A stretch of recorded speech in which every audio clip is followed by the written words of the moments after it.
오늘 하나님께서 우리에게 주신 말씀 요한 3서입니다. 요한계시록 뒤쪽에서 찾으면 빨리 찾을 수 있어요. 요한 3서 신약성경 396쪽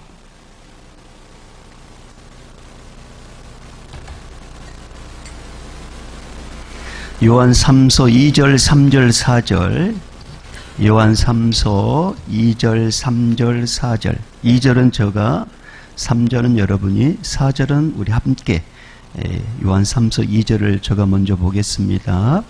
사랑하는 자여 내 영혼이 잘됨같이 내가 범사에 잘되고 강건하기를 내가 간구하노라.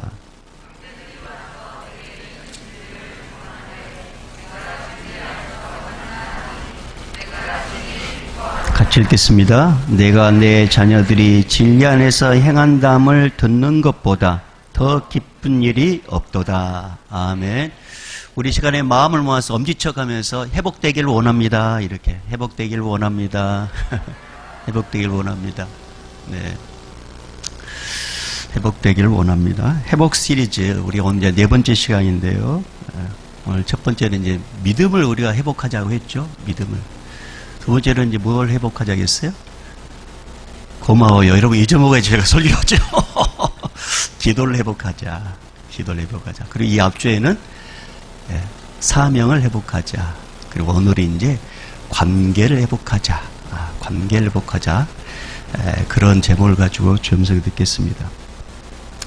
심리학자 이민규 님이 쓴 끌리는 사람은 1%가 다르다라는 책에 한 백화점 직원들을 대상으로 설문조사를 한 결과가 실려 있었습니다.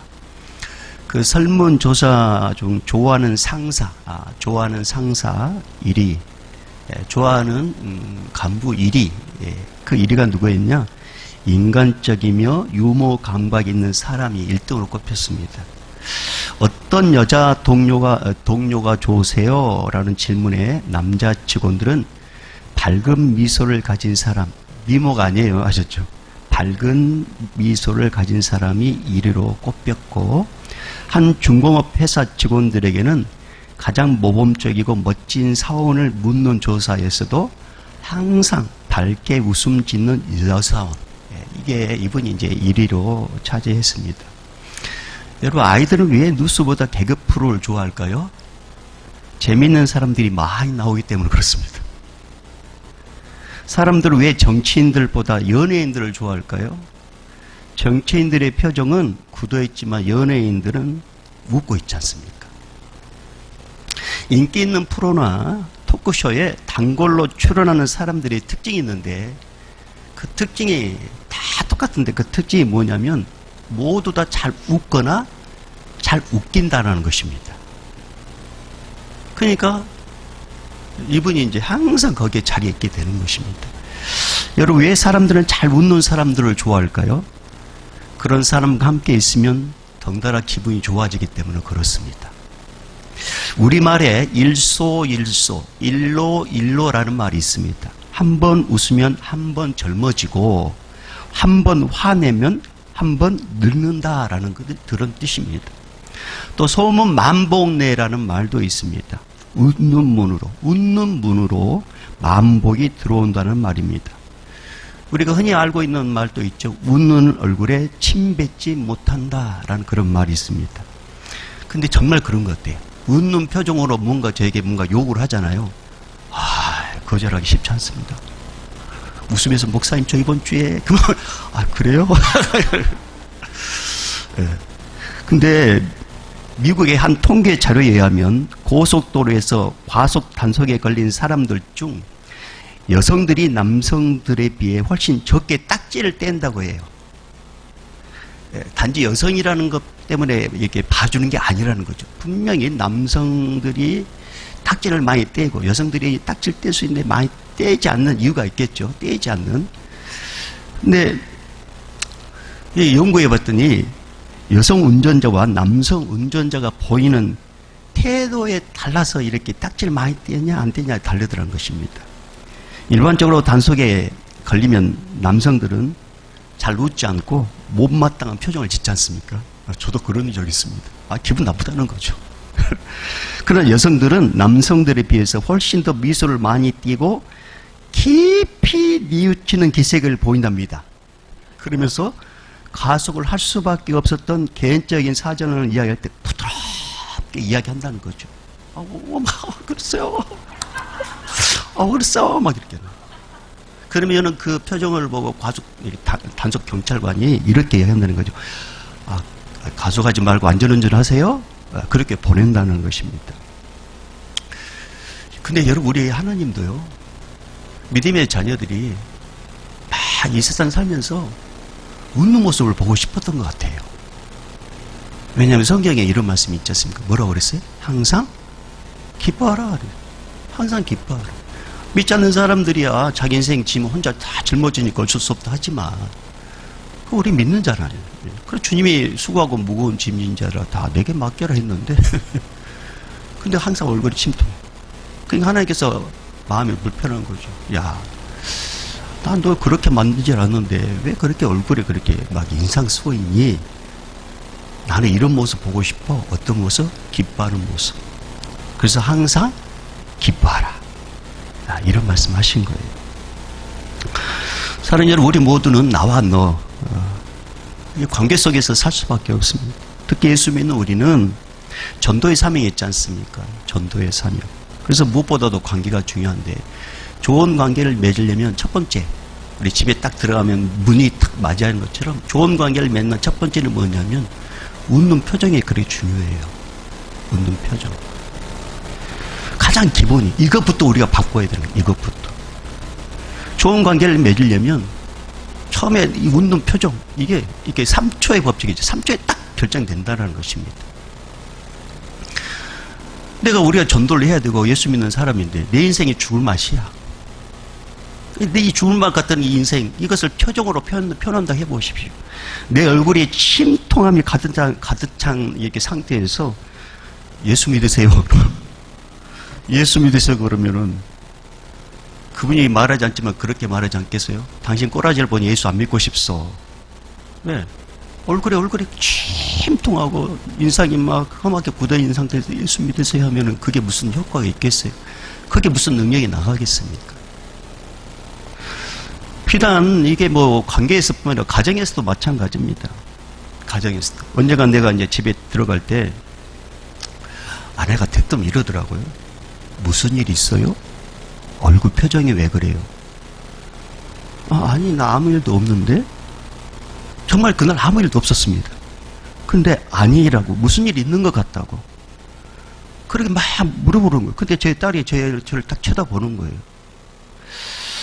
그래서 제가 어색한 표정을 지으면서 정말 아무 일 없어. 제가 이랬어요. 정말 아무 일 없어. 제가 이렇게 이야기했습니다. 그러면서 순간 이런 마음이 들더라고요. 야, 내 표정이 어떠냐에 따라서 가정의 분위기가 달라지겠구나. 딱 생각을 하고, 이제 씻으려고 이제 세면대에서 딱 이렇게 세수 거울에 딱 제가 제 모습 딱 비춰봤습니다. 근데 이 노래가 딱 떠오르더라고요. 거기서 네가 왜 나와? 이거, 거기서 네가 왜 나와? 이거. 얼굴이, 제가요. 제 자신이 깜짝 놀랐습니다. 나이가 40이 되면 자기 얼굴이 책임을 져야 한단 말 있지 않습니까? 그런데 거울 속에 비춰진 내 얼굴이 경직되어 있고 뭔가 화난 표정으로 보이는 거예요. 그래서 거울 속에 비친 내 모습을 딱 보면서 그랬겠구나. 그러면서 제가 한번 싹 웃어줬습니다. 거울 속에 내 자신의 모습 딱 웃어줬더니 웃는 내 모습도 좋더라고요. 좋아요. 그 이후에 내가 집에 들어가기 전에 밖에서 어떤 일이 있든 간에 대문을 들어가기 전에 혹시나 내 표정이 아내나 아이에게 뭐 이렇게 괜히 근심을 끼치지 않아야 되겠다는 그런 마음으로 최대한으로 온화하고 밝은 표정을 짓고 집으로 들어가려고 노력을 하고 있습니다. 지금도 그렇습니다. 나도 모르게 무의식 중에 아무 일도 없었는데 무의식 중에 이렇게 경직되어 있는 그런 것들이 이제 자연스럽게 나오다 보니까 제 나름대로 그게 이제 노력을 하게 된 거였습니다. 여러분, 부메랑 효과를 여러분 들어보셨죠? 부메랑 효과. 다른 사람에게 미소를 보내면 그들 역시 미소를 보내온다. 내가 누군가 인상을 쓰면 그들 역시 인상을 나에게 쓰게 된다. 이게 부메랑 효과입니다. 여러분, 미소는 부메랑과 같아요. 세상은 언제나 우리 자신을 비춰주는 거울과 같단 말입니다. 거울과 같아요. 내가 그렇게 하니까 그분이 나한테 그렇게 반응한 거예요. 이전보다 더 많이 미소 짓고 많이 웃는다면 그분 누군가도 나에게 많은 미소를 비춰주게 될 것이고 우리 삶은 지금보다 더 수월하게 될 것입니다. 할렐루야. 그러니 우리 시간에 우리 옆에 분에게 이렇게 한번 싹 한번 웃어주세요. 마스크 미나 미녀 들으시오.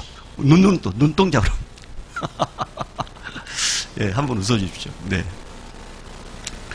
자, 여러분, 오늘 본문 이제 우리가 요한 3서 읽었죠. 오늘 이제 2절, 3절, 4절 읽었는데, 이 읽으면서 어떤 분위기 못 느끼셨어요? 2절, 3절 읽으면서 뭐 분위기 못 느끼셨어요? 여러분, 사랑의 사도 요한이 편지를 쓰는데, 가이오라는 사람을 생각하면서 편지를 쓰는데, 편지 쓸 때요, 이렇게 이제 상상이 되네요. 그 얼굴에 미소가 가득한 표정으로 이 편지를 쓴 거예요. 흐뭇한 표정을 지으면서 이 편지를 쓴 것입니다. 가이오라는 사람. 도대체 이 가이오라는 이 사람이 어떤 삶을 살았기에 이렇게 사도 요한이 편지 쓸 때 흐뭇하게 미소를 지으면서 편지를 쓰게 되었을까? 자, 그걸 해답을 우리는 3절에서 찾을 수가 있습니다. 자, 3절 다시 한번 읽어볼까요? 시작. 형제들이 와서 내게 있는 진리를 증언하되 내가 진리 안에서 행한다니 내가 심히 기뻐하노라. 자, 여기서 말하는 형제, 이 형제들은 교회에서 파송을 받는 순회 전도자들을 가리킵니다. 이때 당시에는 사도들이 막 이렇게 각지에 돌아다닐 수 없었어요. 그러니까 순회 전도자들, 우리식으로 말하면 우리 교회의 중직자분들, 이 중직자분들 각지에 보내가지고 각지에 세워진 교회의 성도들의 생활이 어떤지, 그들의 영적 생활은 어떻게 하는지 이것을 다 보고 가르치고 그리고 돌아와서 보고를 하게 한 거예요. 우리가 전도하고 나면 보고를 받듯이 보고를 하는 거예요. 근데 이 보고 이렇게 그 사람들이 와가지고 보고하는데 보고하는 사람들마다 누구를 들먹이냐면 가이오라는 사람에서 막 칭찬을 하는 거예요. 그 칭찬의 내용은 뭐냐면 말씀대로 살고 말씀대로 실천한다는 그런 보고였습니다. 뿐만 아니라 이 순호 전도자들이 각지 흩어져 있으면 이제 뭔가 하루에 뭐 기거를 하거나 밥을 먹어야 되잖아요. 그러면 이 가이오라는 이 사람은 순회 전도자들 자기 집에 초대해가지고 극진하게 대접을 했다라는 것입니다. 이런 보고를 받은 이 사도 요한이 너무 기뻤어요. 그래서 이 가이오라는 성도를 생각하면서 흐뭇한 표정을 짓고 이 편지를 썼다라는 것입니다. 여러분, 오늘 또 우리는 본문에 나오는 가이오처럼 예수를 믿는 사람들입니다. 우리도 예수 믿죠. 그리스도라는 칭호를 받는 사람들입니다. 가이오도 그리스도인이라는 칭호를 받습니다. 그런데 왜 우리는 가이오처럼 주변 사람들에게 감동을 주지는 못할까요? 왜 우리는 가이오라는 사람처럼 주변 사람들에게 왜 감동을 주지 못할까요? 왜 가까운 이웃에게 진한 울림을 주지는 못할까요? 왜 칭찬받는 삶이 되지 못할까요? 답은 간단합니다. 세상 사람들과 같은 방향으로 걷기 때문에 그렇습니다. 세상 사람들과 같은 삶의 목적을 갖고 살기 때문에 그렇습니다. 세상 사람들과 같은 생활 방식으로 살기 때문에 그렇습니다. 세상 사람들이 사는 삶의 방식이 뭡니까? 세상 사람들이 희생하지 않으려고 한단 말입니다. 손해보지 않으려고 합니다. 배려하는 마음도 없습니다. 욕심껏 살려고 합니다. 섬김을 받는 것보다 섬기는 것보다 섬김을 받으려고 합니다. 나와 너와 똑같으니까 무관심을 가질 수밖에 없는 거죠. 그러니까 세상 사람들과 같은 방향, 같은 목적, 같은 생활 방식을 살고 있으니까 누군가에게 우리가 감동을 주지 못하는 거예요.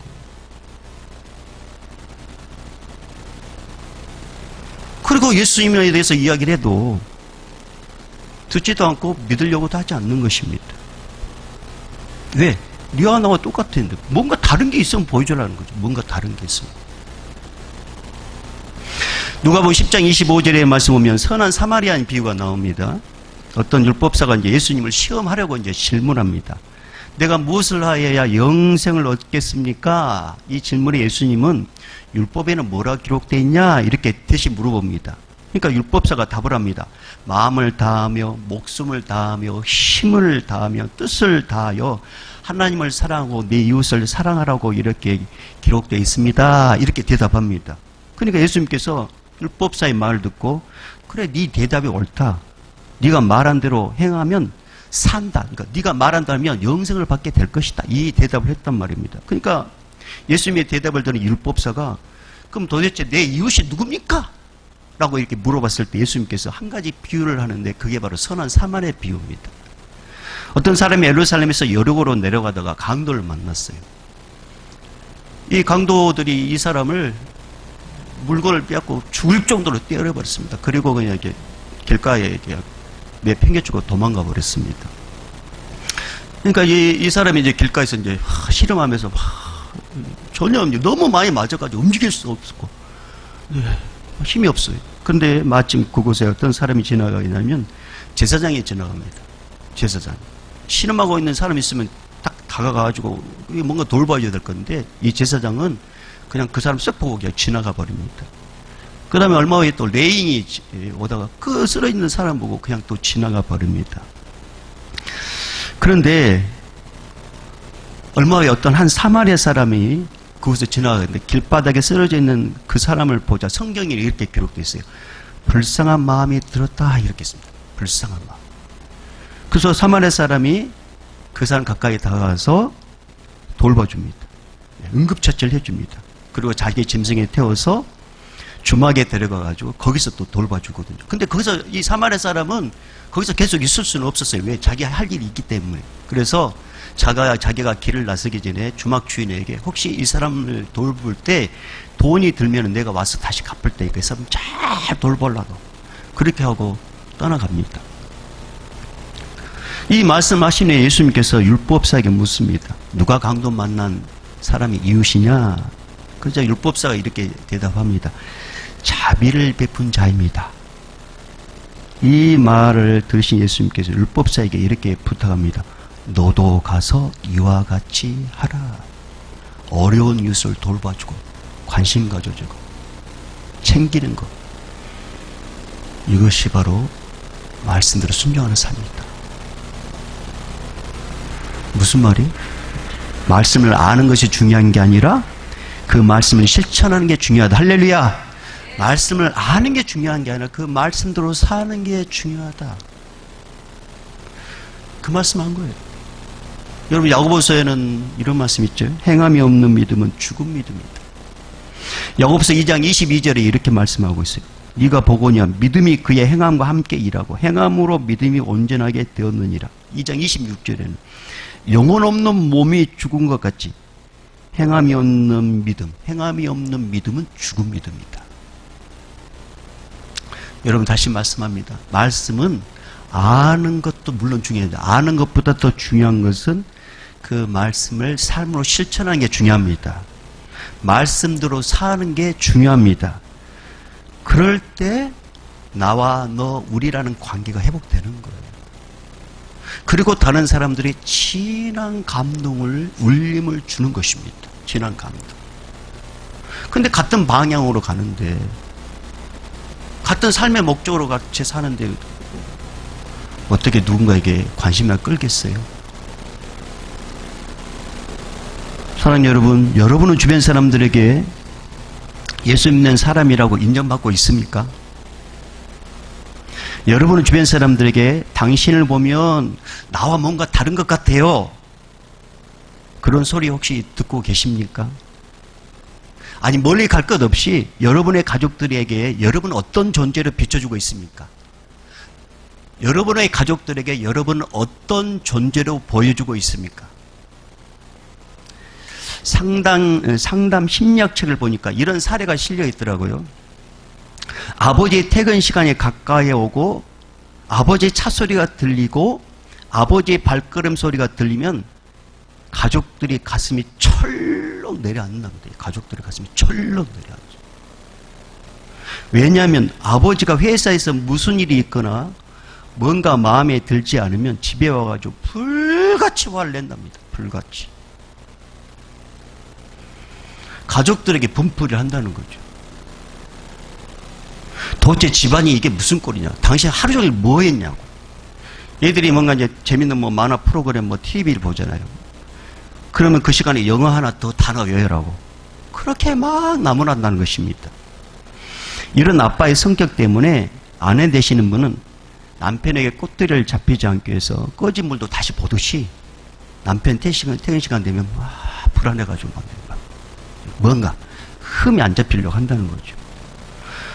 그리고 조금 전까지 엄마 앞에서 웃고 떠들었던 애들이 아빠의 오는 소리가 딱 들리자마자 각자의 자기 방으로 들어가서 뭔가를 하는 모습을 보이다가 아빠가 집에 들어오면 일제히 나와서 영혼 없는 인사를 한다는 거죠.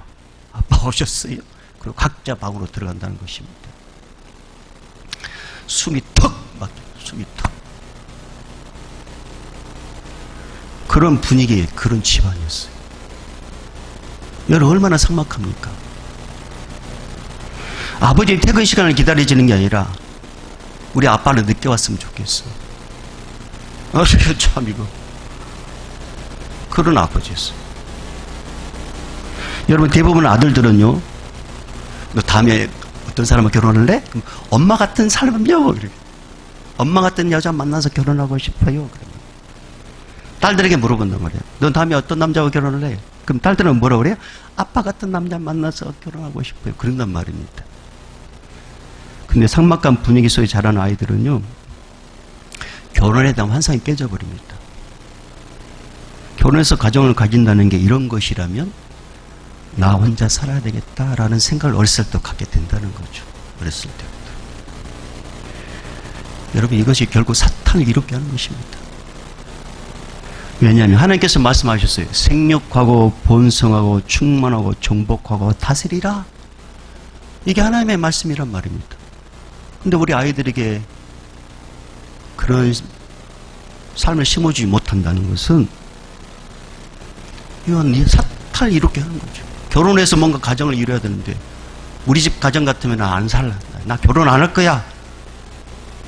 그래서 어쩌면 지금 결혼 못한 사람들이 많이 있는지도 몰라요. 우리 엄마 아빠들 때문에. 그럼 해결책은 없느냐? 해결책 있습니다. 그 해결책이 뭐냐? 한 사람만 달라지면 됩니다. 그 사람 누굴까요? 아빠가 달라지면 되는 거예요. 아빠. 그래서 이런 텔레비전 아이가 달랐어요가 아니라 아빠가 달라졌어요. 이런 프로그램 하나 만들어요. 아빠 한 사람만 달라지면 되는 거예요. 아빠 한 사람만. 아빠 한 사람만. 한 사람만 달라지면 집안 전체 분위기가 달라진다는 것입니다. 한 사람만 달라지면. 물론 우리 교회 성도님들은 제가 추적해봤는데 그런 분 안 계셔요. 그런 분 안 계셔요. 그래서 여러분 묻고 싶어요. 여러분은 어떻습니까?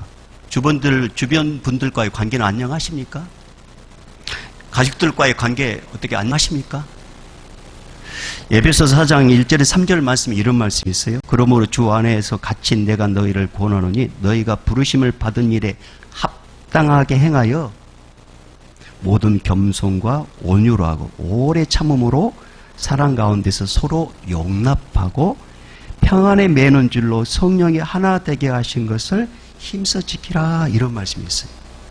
하나님 아버지, 우리에게 붙여준 가족들, 우리에게 붙여준 가족에 관계된 나의 사람들, 사랑의 합줄로 하나 맺을 수 있도록 나에게 사랑의 마음을 부어주세요 라고 여러분 우리 기도하십시다. 나와 관계된 누군가의 관계를 계속 유지하는 게 이런 다른 게 없어요. 겸손하고 온유함으로 오래 참음으로 용납하고 하나 되게 지키는 것. 그것이 바로 하나님께서 원하는 관계라는 말입니다. 그래서 사도 요한은 가이오로 인해서 너무 기뻤습니다. 그리고 그 기쁘다는 고백을 하죠. 다시 말하면 이 가이오의 이제 전도자들이 와가지고 이제 가이오에 대해서 평가를 했을 때 그 가이오에 대한 말을 듣고 참 가르치는 자로서 자부심을 느꼈던 것 같아요. 그래서 그 자부심을 갖게 된 그 마음을 이제 가요에게 또 고백을 합니다. 그게 이제 4절 말씀이거든요. 자, 4절 우리 다 같이 읽어봅니다. 시작. 듣는 것보다 더 기쁜 일이 없다. 다시 한번 시작. 내가 내 자녀들이 행한담을 듣는 것보다 더 기쁜 일이 없도다. 여러분, 진리 안에서 행한다는 말은 무슨 말이냐면 예수 그리스도를 믿는 신앙으로 그 말씀에 순종하는 삶을 산다, 이거예요. 진리 안에 행한다는 것은. 그러니까 사도 요한은 아비의 심정으로 가이오에게 진리 되시는 예수님과 예수님의 삶을, 이렇게 삶을 살아도 가르쳤다는 것입니다. 아비의 심정으로. 사도 요한을 통해 가르침을 받은 가이오는 자녀의 심정으로 그 가르친 내용을 그대로 순종했다는 것이죠. 근데 그렇게 순종을 한 것 뿐이었는데 선의 선교사들이 그걸 보고 감동을 받은 거예요. 감동을 받았어요. 그렇게 안 사는 사람들이 많으니까. 그래서 여러분 이제 요한 3서 읽어보면은요, 이 디오드레베라는 이 사람은요, 그렇게 섬기는 사람을 교회에서 쫓아내기도 했었어요. 그렇게. 이런 나쁜 사람도 있다는 것입니다. 근데 순회 선교사를 통해서 가요가 그렇게 잘 섬겼다, 진리의 말씀대로 잘 이렇게 하더라, 그 보고를 받고 사도 요한은 정말 기뻤습니다. 그리고 보람을 느꼈어요. 가르치는 자로서 보람을 느낀 거예요. 그래서 내가 기쁘다. 그래서 4절 말씀한 거예요. 여러분, 목회자로서 가장 보람을 느낄 때가 언제인지 아세요? 목회자로서 보람을 느낄 때가 언제냐? 성도가 말씀을 배운 대로 살 때입니다. 교회에서뿐만 아니라 교회 밖에서도, 그것이 가정이든지 직장이든지 학교이든지 말씀대로 살려고 몸부림친다는 소리를 들었을 때요, 마음이 푸듯하고요, 보람을 느낍니다. 우는 자들과 함께 울어주고 웃는 자들과 함께 웃으려고 하는, 그 자리에 있어주려고 하는 그런 모습을 볼 때마다 참 목회자로 보람을 많이 느낍니다. 말하지 않지만, 힘들고 피곤하지만 나라도 저 자리를 채워서 목사님에게 조금이나마 힘이 되어줘야 되겠다고 그 자리에 늘 고사하는 사람을 보면은요, 참 마음이 감동받고 뿌듯합니다. 주님이 세운 교회에 대한 사랑이 어떻게든지 내가 이 자리에 어떻게든 한 명을 좀 채워야 되겠다는 그런 간절한 마음으로 한 영혼을 막 데리고 올려가는 그런 모습을 볼 때마다 참 그 애쓰는 모습을 볼 때마다 마음이 감동되고요, 보람을 느낍니다. 근데 이게요, 저만의 마음이 아니라 우리 하나님의 마음이라는 거죠.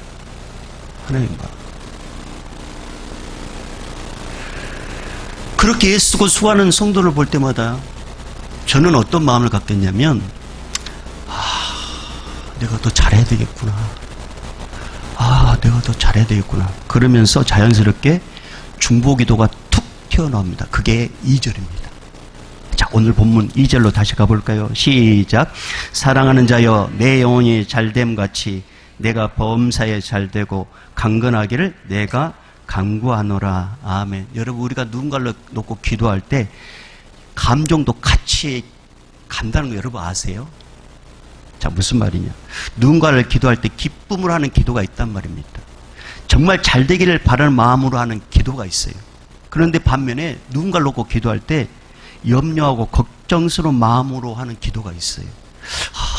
저렇게 살면 안 되는다면서 불안불안하는 마음으로 기도하는 경우가 있단 말입니다. 기도하는 경우. 자, 사도 요한이 가요를 생각하면서 중보 기도할 때 어떤 마음으로 기도한 것 같아요, 여러분? 한번 생각해 보세요. 어떤 마음으로? 염려와 근심 어린 마음으로 한 것 같습니까? 아니면 기쁜 마음으로 한 것 같습니까? 네, 그렇습니다. 정말 기쁜 마음으로, 정말 잘 되기를 바라는 마음으로 기도한 거예요. 하나님, 저 영혼 격려해 주시라고. 저 영혼 더 잘 되게 해달라고. 저 영혼이 저렇게 잘 말씀대로 사는데 지치지 않게 건강하게 끝까지 잘 감당할 수 있도록 도와달라고. 그런 마음으로 기도했다는 것입니다. 그런데 이 사도 요한이 그렇게 하려면 하나님, 이 영혼이 꼭 그렇게 알았으면 좋겠습니다. 하나님과 관계가 먼저 회복됐으면 좋겠습니다. 그게 바로 영혼이 잘 되는 것입니다. 영혼이 잘 되는 것. 여러분, 주의 일은, 모든 세상 일은요, 하나님의 은혜를 통해서만 지치지 않게 되는 거예요. 나의 열심으로 하면 지친단 말이에요. 나의 열심은 어느 정도까지 열심히 하는데 나의 열심으로 하다 보면 어느 순간에는요, 알아주지 않으면 짜증나고요. 알아주지 않으면 힘이 빠지게 돼 있어요. 그런데 하나님이 주신 힘을 가지고 선교하거나 봉사하거나 섬길 때는요, 알아주지 않아도 괜찮아요. 하나님 알고 계시니까, 할렐루야.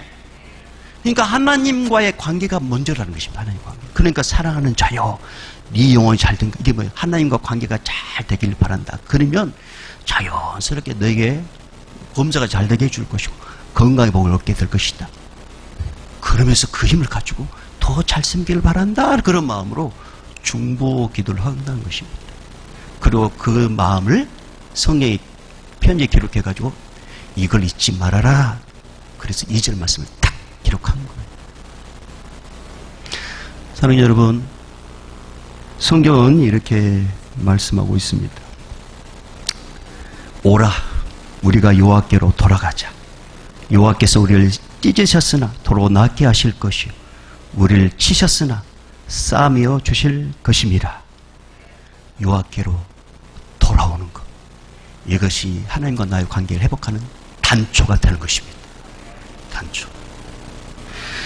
그럴 때 자연스럽게 이웃과의 관계도 회복됩니다. 그래서 여러분 십자가를 보십시오. 십자가. 하나님과 나와의 관계 회복되고 이웃과의 관계가 회복되면 플러스 인생, 더해지는 인생, 범사가 잘 되고 강건의 복을 얻게 되는 인생이 된다는 것입니다.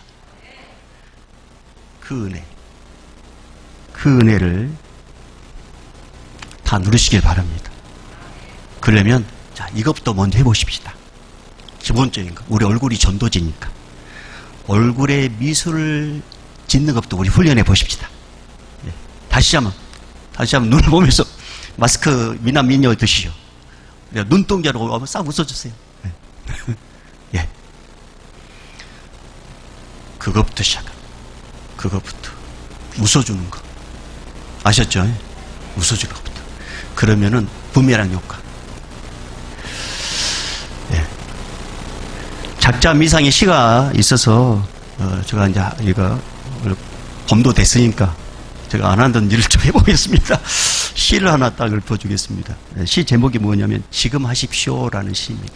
한번 읽어보겠습니다. 할 일이 생각나거든 지금 하십시오. 오늘은 맑지만 내일은 구름이 보일지도 모릅니다. 친절한 말 한마디가 생각나거든 지금 말하십시오. 사랑하는 사람이 언제까지 곁에 있지는 않습니다. 사랑의 말이 있다면 지금 하십시오. 사랑하는 사람이 당신 곁을 떠날 수도 있습니다. 미소를 지으려면 지금 웃어 주십시오. 당신이 주저하는 사이에 친구들이 떠날 수 있습니다. 불러야 할 노래가 있다면 지금 부르십시오. 노래 부르기엔 이미 늦을 수 있습니다. 그러니까 다음에 하지 아니라 지금 웃어주십시오. 아셨죠? 지금 웃어주시고 지금 칭찬해 주시고. 그리고 저는 이제 막 기도하다가 이제 어느 때 이제 딱 아내 얼굴 보면 막 불쌍한 마음이 들어. 나를 만나가지고 저렇게 고생하는구나. 나 아니면은 더 좋은 남자 만났을까? 아이고 참 백마탄의 왕녀를 만났을 것이 나를 만나서 고생하나. 그런 마음이 불쌍히 마음이 들면서 참 잘해줘야지. 나 같은 사람 만나서 고생하는구나. 그런 마음이 막 문득 들 때가 있어요. 그러니까 이제 항상 부부관계라는 게 뭐 항상 맑은 날만 있는 게 아니지 않습니까? 근데 하나님께서 그럴 때마다 또 감동 주셔가지고 또 서로 사랑하게 만들고 또 같이 그렇게 만들고 그래서 지금까지 온 것입니다. 자, 여러분 다 거두절미하고 오늘부터 우리 얼굴이 뭐라고요? 전도지다. 웃어주십시오. 아셨죠? 말씀을 아는 것이 아니라 삶을 살아내는 게 중요하다. 자, 그러면 하나님과 관계가 먼저 회복돼야 되는 거죠. 그래서 주께로 돌아오는 거죠. 관계 회복되면 이웃과의 관계도 자연스럽게 회복되게 됐습니다. 그리고 한 사람만 변하면 된다고 했죠. 그 영혼 누구예요? 그 사람만 바뀌면 되는 거죠. 그래서 그 영혼을 위해서 계속 중보 기도해 주시길 바랍니다. 이제는 우리 주 예수 그리스도 은혜와 하나님 아버지의 풍성하신 사랑하심과 성령님의 감화 감동 교통 충만하심이 하나님과의 관계 회복되며 이웃과의 관계도 회복되고 하나님 말씀대로 살면 행복한 관계가 다시 돌아온다는 말씀을 품고 그렇게 살기를 다짐하고 우리 모든 성도들의 삶과 그 여정과 그 결단과 그 앞길에 오늘도 복음을 증거하기 위해서 최전방에서 일하는 우리 선교사님들과 의료진들과 오늘 이 예배 현장에 있는 새로운 가족과 우리 믿음의 다음 세대들과 청년 세대들과 우리 모든 믿음의 권속들, 특별히 여러 가지 환경 때문에 이 예배 현장에 참석하지 못하고 대신 집에서 영상으로 보는 우리 믿음의 식구들 위에 이제부터 영원히 있을지어다. 아멘.